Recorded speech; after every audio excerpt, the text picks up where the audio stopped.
Roman-Germanic Wars, the Great Confrontation. The Roman-Germanic Wars, often regarded as one of history's most enduring and transformative conflicts, were a series of confrontations between the Roman Empire and the Germanic tribes. Spanning centuries, these wars were not just about territorial dominance but also about the clash of two vastly different civilizations. The confrontation defined the boundaries of the ancient world and sowed the seeds of medieval Europe. Prologue: the clash of civilizations. The Roman Empire represented centralized governance, urbanization, and advanced military strategies. Germania, in contrast, was a land of dense forests, fiercely independent tribes, and decentralized tribal authority. Rome saw Germania as a chaotic wilderness that needed to be tamed, while the Germanic tribes viewed Rome as a foreign power threatening their autonomy. This ideological and cultural divide ensured that their conflict was not merely a series of battles but a prolonged struggle for identity and survival. Phase 1. The first encounters, 113 to 101 BCE. The Roman-Germanic confrontation began with the Cimbric Wars, sparked by the migration of the Cimbri and Teutons into Roman territory. Key events: Battle of Noreia, 113 BCE, the first encounter, where the Roman forces barely escaped defeat against the Cimbri. Battle of Orazio, 105 BC, a devastating Roman loss, with tens of thousands killed. Battle of Vercelli, 101 BCE, the turning point, where Gaius Marius' reformed Roman army decisively defeated the Cimbri. Significance: these early clashes revealed the threat posed by Germanic migrations and set the stage for Rome's military reforms. Phase 2. Rome's northern expansion, 12 BCE 9 CE. Under Emperor Augustus, Rome sought to conquer Germania and extend its borders beyond the Rhine. Generals like Drusus and Tiberius led campaigns deep into Germanic territory, initially achieving success. Key events: Drusus campaigns, 12 to 9 BC. Drusus advanced to the Elbe River, building forts and roads to secure Roman control. Tiberius efforts. Tiberius continued his predecessor's work, consolidating Roman gains in Germania. The turning point: the Battle of Teutoburg Forest, 9 CE. The ambitions of Roman conquest came to a halt with the ambush at Teutoburg Forest. Arminius, a Germanic leader who had been trained by Rome, united the tribes and annihilated 3 Roman legions under Publius Quinctilius Varus. Outcome: Rome abandoned its plans to conquer Germania east of the Rhine, marking the Rhine as a permanent boundary. Phase 3. The retaliation and the defensive strategy, 14 to 180 CE. After the humiliation at Teutoburg, Rome launched retaliatory campaigns to restore its honor and secure its frontiers. The campaigns of Germanicus, 14 to 16 CE.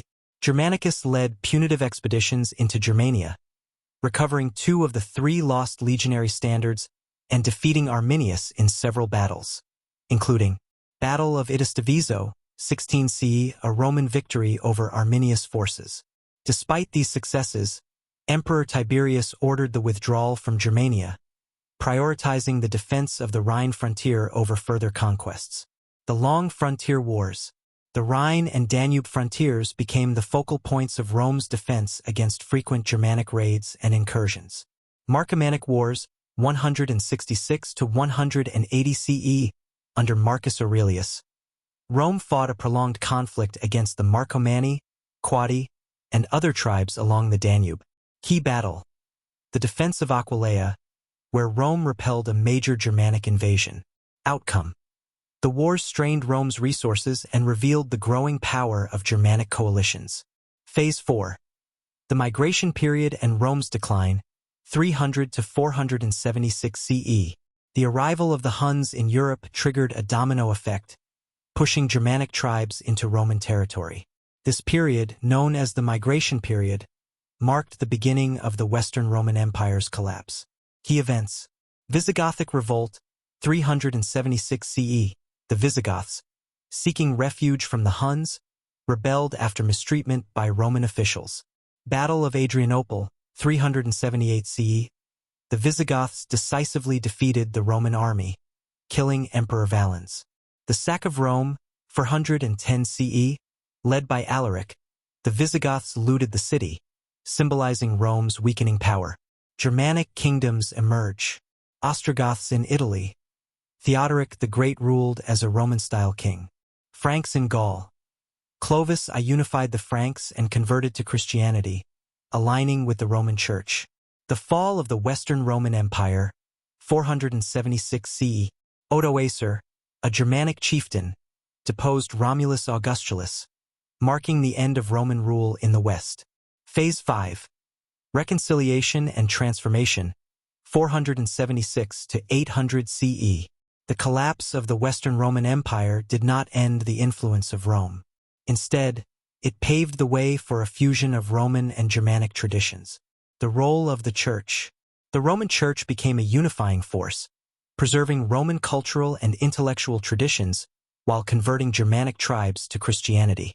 Key figures: Clovis I, 466 to 511 CE. His baptism strengthened ties between the Franks and the Roman Church. Missionaries like St. Boniface played a crucial role in spreading Christianity among Germanic peoples. The rise of the Holy Roman Empire. The crowning of Charlemagne as Holy Roman Emperor in 800 CE symbolized the culmination of Roman-Germanic reconciliation. Charlemagne's empire combined Roman administrative systems, Germanic military traditions, and Christian faith. Legacies of the Great Confrontation. The Roman-Germanic wars reshaped Europe in profound ways, leaving a lasting legacy. 1. Cultural fusion. Roman law, language, and architecture influenced Germanic kingdoms. Germanic warrior culture and tribal governance shaped medieval Europe. 2. The foundations of feudalism. The blending of Roman landholding systems with Germanic customs of loyalty and kinship gave rise to feudalism. 3. The preservation of Christianity. The Christianization of Germanic tribes ensured the survival of Roman cultural and religious traditions. 4. The emergence of medieval Europe. The Germanic kingdoms became the foundation of modern European nations, while Roman influence endured in language, law, and governance. Roman-Germanic wars. The Great Confrontation continued. Cultural and social impacts of the Roman-Germanic wars. The centuries-long confrontation between Rome and the Germanic tribes was not merely a tale of military engagements but also a crucible for cultural transformation. The aftermath of the wars created a hybrid civilization that became the foundation of medieval Europe. 1. Military evolution, blending tactics and traditions. The Roman-Germanic wars transformed the nature of warfare in Europe, with both sides learning and adapting from one another. Roman influence on Germanic warfare. Germanic tribes adopted Roman military formations, equipment, and strategies. The use of disciplined infantry units became more common among Germanic forces, particularly as they served in Roman auxiliary units. Germanic leaders like Arminius and Theodoric the Great exemplified this blend, using Roman tactics against their former allies.